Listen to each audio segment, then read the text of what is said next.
कुछ पता चला मेरे बच्चे का? मेरी जान जा रही है उसके बारे में सोच सोच कर। कोई कुछ तो करो। हमने बहुत कोशिश की काकी, बस विजय के ये खून से सने कपड़े और शरीर के कुछ टुकड़े मिले हैं। हमें माफ कर दो, हम तेरे बेटे को नहीं ला पाए। सूरज की बात सुनकर काकी छाती पीट पीट कर रोने लगती है। जंगल में बाघ मौत बनकर हमारे साथियों पर टूट रहा है, ऐसे कैसे चलेगा? नदी में मगरमच्छ और जंगल में बाघ। लगता है हमारे दिन इस गांव में पूरे हो गए। जब जंगल नहीं जाएंगे तो खाएंगे क्या? अरे गांव में दिन पूरे होंगे तो कहाँ जाएंगे अपनी जमीन छोड़कर? मैं कहीं नहीं जाने वाला।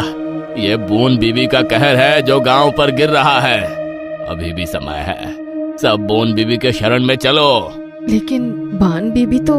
हाँ हाँ जानता हूँ, मुझे मंजूर है।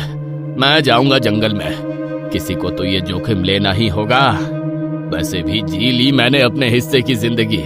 चलो अब देर मत करो। काका की बात सुनकर सभी गांव वाले जंगल में एक पेड़ के नीचे कुटिया बनाकर रहने वाले तांत्रिक के पास पहुंच जाते हैं। हमारे गांव के जवान लड़के एक एक करके उस बाघ का निवाला बन रहे हैं। कुछ मदद करो। तुमने कहा था तुम कुछ कर सकते हो, लेकिन उसके लिए कुछ बड़ा करना होगा। मैं तो जानता ही था यही होने वाला है। मैंने पहले ही खतरे से आगाह किया था तुम्हें। ये मंदिर में दीपक जलाने से देवी तुम्हारी रक्षा नहीं करेगी। देवी को प्रसन्न करने के लिए अनुष्ठान करना पड़ता है, और उसके लिए अनुष्ठान की विधि का पता होना सबसे जरूरी है। याद है ना क्या बताया था मैंने? सब याद है।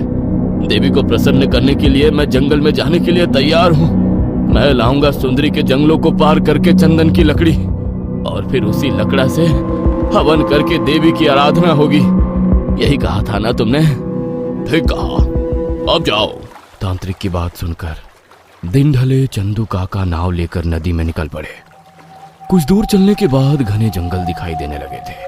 काका ने नाव किनारे पर लगाकर लालटेन हाथ में संभालते हुए अपनी कुल्हाड़ी के साथ सुंदरी के जंगल की ओर बढ़ गए। चारों ओर गहरा सन्नाटा था।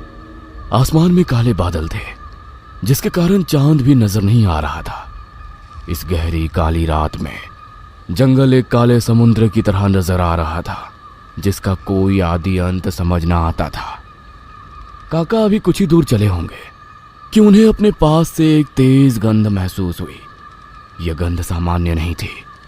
काका को आभास हो गया था कि जरूर कोई बड़ा मांस भक्षी आसपास ताक लगाए बैठा है। उन्होंने हाथ में पड़ी हुई कुल्हाड़ी पर अपनी पकड़ मजबूत की और संभाल कर जंगल में आगे बढ़ने लगे। अचानक अपने बेहद करीब से उन्हें बाघ की दहाड़ महसूस हुई और दो काली आंखें किसी बल्ब की तरह चमकने लगी। देवी मेरी रक्षा करो। बाघ! हाँ। काका ने आओ देखा न ताओ दौड़ लगा दी, लेकिन बाघ पहले ही अपना दाव लगा चुका था। एक जोरदार गरज की आवाज आई और काका की चीख के साथ जंगल में सन्नाटा पसर गया। पूरी रात गांव वाले प्रार्थना करते रहे कि किसी तरह चंदन की लकड़ी लेकर लौट आए, लेकिन जब अगले दिन शाम तक भी वे लौट कर नहीं आए तो गांव वालों को समझ में आ गया कि वो भी बाघ का शिकार हो गए। एक और बलि चढ़ गया इस जंगल को। ना जाने हमारे भाग्य में क्या लिखा है। रोहित, अमित और शाहिद गाड़ी तेज गति में दौड़ाते हुए सुंदरबन पहुंच गए थे। बहुत घना जंगल है यार। तुम लोगों ने सोच लिया ना पक्का आज रात को इधर ही कैंपिंग करनी है? और वैसे भी तुम लोगों की जानकारी के लिए बता दूं, इतना आसान नहीं है फॉरेस्ट रेंजर्स की नजर से बचकर यहाँ रात बिताना। अरे डोंट वरी, जुगाड़ नाम की चीज सुनी है कभी? सफारी कराने वाले एक लोकल गाइड से बात कर ली है मैंने, सेटिंग हो गई है। हम यहाँ रात में रुकेंगे, कोई दिक्कत नहीं होने वाली। वो हमारी एग्जिट वाली फेक एंट्री कर देगा। ऑफिशियल को यही लगेगा कि हम निकल गए हैं। अच्छा, तो क्या वो भी हमें ज्वाइन करेगा? मतलब जब तूने इतनी सेटिंग करी थी तो एक रात के लिए उसे भी अपने साथ रोक लेता यार।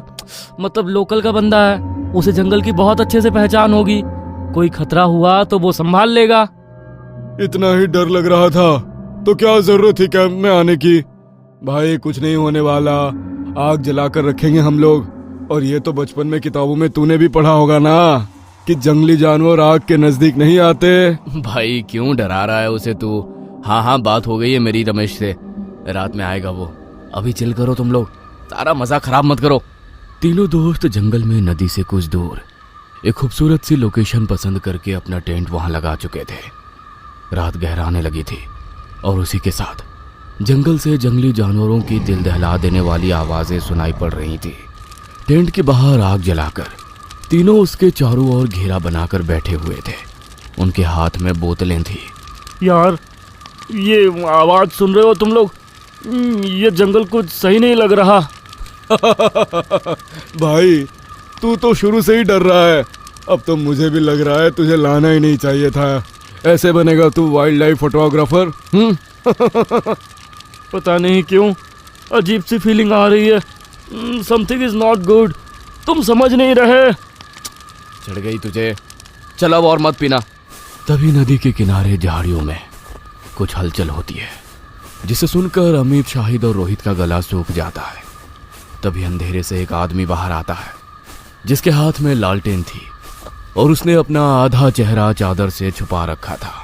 ओह, ये है तो तुम लोगों ने सोच लिया है रात यहीं बिताओगे? ठीक है फिर। रमेश अजीब से नजरों से चारों तरफ देखता है, फिर जमीन पर कुछ निशान बनाता है। ये क्या कर रहे हो? सुरक्षा के लिए बना रहा हूँ, वो इसके नजदीक नहीं आता है। वो कौन? इस जंगल का राजा और विलेन, यानी कि बाघ।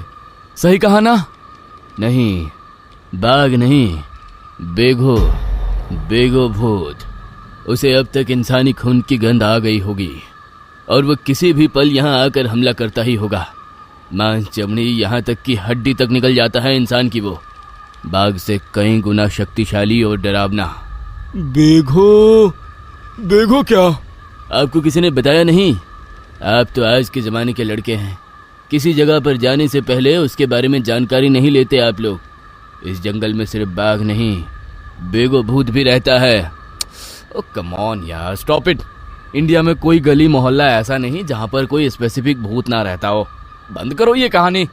अमित की बात सुनकर रमेश जोर जोर से हंसने लगता है और अभी तक रमेश की बात को आंखें फाड़कर सुन रहे शाहिद और अमित हैरानी से उसकी ओर देखने लगते हैं। ठीक पहचाना तुमने, मैं तो बस वैसे ही मजे ले रहा था, देख रहा था कि आप लोग ये कहानी को सच मानते हो या नहीं। अच्छा, मैं थोड़ा सा पानी लेकर आता हूँ। अकेले? रहने देना यार। अच्छा, मैं तेरे साथ गाड़ी तक चलता हूँ। अरे मुझे बाथरूम भी जाना है, तू उधर भी चलेगा क्या? बैठ इधर आग के पास, मैं आया। अमित झाड़ियों में बाथरूम कर रहा था, तभी उसके पास आकर रमेश खड़ा हो जाता है। आज अमावस्या है, आज रात वो आएगा, आज ये कोई मजाक नहीं है। कौन? बेघो। बस यार, हो गया मजाक, अभी ये क्रिंज लग रहा है। अमित बोतल में गाड़ी से पानी लेकर आता है, तभी अचानक तेज हवाएं चलने लगते हैं और टेंट के पास जल रही आग बुझ जाती है। अचानक उन्हें अपने बिल्कुल नजदीक से टाइगर की दहाड़ सुनाई देती है, जिसे सुनकर सभी पूरी ताकत से भागने लगते हैं। अचानक रोहित किसी अदृश्य चीज से टकराता है और नीचे गिर पड़ता है। अचानक ही एक भारी पंजा आकर उसके सर पर लगता है। एक जोरदार चीख के साथ रोहित शांत हो गया था। रमेश, ये किसकी आवाज थी? रोहित? ये रोहित था क्या? रमेश, तू बोल रहा था ये एरिया सेफ है, तू जानकर हमें यहाँ क्यों लाया? क्योंकि शेर भूखा है और उसे शिकार के लिए तुम्हारी जरूरत है। अगर तुम नहीं आते तो वह हमारे गांव में किसी का शिकार कर लेता, और अब ये मैं होने नहीं दूंगा। आदमखोर बाघ से अपने गांव की सुरक्षा करनी है तो उसका सिर्फ एक ही उपाय है। अगर अमावस्या की रात कोई बाघ का शिकार बन जाए तो उसे मुक्ति नहीं मिलेगी, उसे मिलेगी प्रेत योनि, जिसे बेगो भूत कहते हैं। ये बेगो ही बाघ को गांव के लोगों तक आने से रोक सकता है, लेकिन प्रेत ऐसे ही किसी की बात नहीं मानेगा। प्रेत को खुश करना होगा और उसके लिए 5 बलि देनी होगी। अगर मेरे इस अनुष्ठान के अनुसार बेघो को 5 बलि मिल जाए तो वो गांव वालों की रक्षा के लिए जंगल में तैनात हो जाएगा और फिर एक भी गांव वाले की मौत बाघ के हमले से नहीं होगी। जिसे बाघ समझकर तुम यहाँ वहाँ भाग रहे हो, वो बाघ नहीं, बेघो है। तुमसे पहले 2 बलि दे चुका हूं उन्हें, और आज आखिरी 3। क्या ये बाघ नहीं, कोई प्रेत है? बाघ को शायद चकमा देकर बच सकते हो, लेकिन उसकी नजर से कोई नहीं बचेगा। हवा की तरह हर पल तुम्हारे आसपास है वो। अचानक उन दोनों को सामने 2 चमकती आंखें दिखाई देती है। घने पेड़ों के पीछे से एक डरावना व्यक्ति उनके नजदीक आ रहा था, जिसका आधा शरीर इंसान का था और आधा जानवर का। चेहरा किसी खूंखार बाघ का लगता था और बाकी शरीर जगह जगह से फटा हुआ था। तेरी इंट्यूशन सही थी शाहिद, भाग यहाँ से। शाहिद पूरी ताकत से दौड़ता है, लेकिन अगले ही पल उसे वही डरावनी अर्धमानव आकृति अपने सामने नजर आती है। बाघ की एक जोरदार दहाड़ उसके कानों में पड़ती और देखते ही देखते कोई अदृश्य ताकत उसके पैर पकड़कर उसे जंगल में खींच ले जाती है। दादी ने कहा था, सुंदर बन की रक्षा स्वयं देवी बोन बेबी किया करती हैं। हे माँ, रक्षा करो, मेरी मदद करो, देवी रक्षा करो। अचानक बेघोर रमेश की ओर मुड़ता है।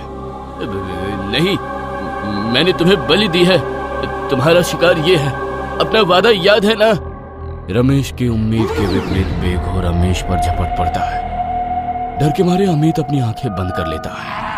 रमेश की चीख के बाद अब जंगल में चारों तरफ सन्नाटा पसर गया था। अमित डरते हुए आंखें खोलता है। सामने कटे फटे शरीर और काली डरावनी आंखों के साथ खड़ा बेघो किसी बाघ की तरह गुर्रा रहा था। तुम्हारी 3 बलि पूरी हुई, मुझे जाने दो, प्लीज छोड़ दो मुझे। बेघो अमित के नजदीक आता है और पंजे से उठाकर उसे उसकी गाड़ी के पास पटक कर गायब हो जाता है। अमित के शरीर से बेघो के पंजे लगने के कारण जगह जगह से खून आ रहा है। अचानक अमित के शरीर में झटक लगने लगते हैं, सांस तेज हो जाती है और आंखें पलटने लगती है।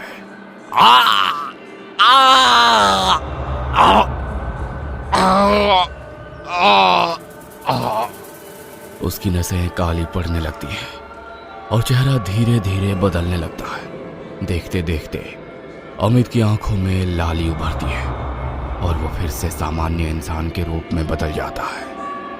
कुछ दिन बाद दूर एक नई टूरिस्ट जीप रुकती है और 3 नए लड़के गाड़ी से उतरते हैं। भाई, आज रात जंगल में रुकते हैं। अमित की आंखों में लाली, चेहरे पर डरावनी मुस्कान और अगले पल उसका आधा शरीर बाघ में बदल गया।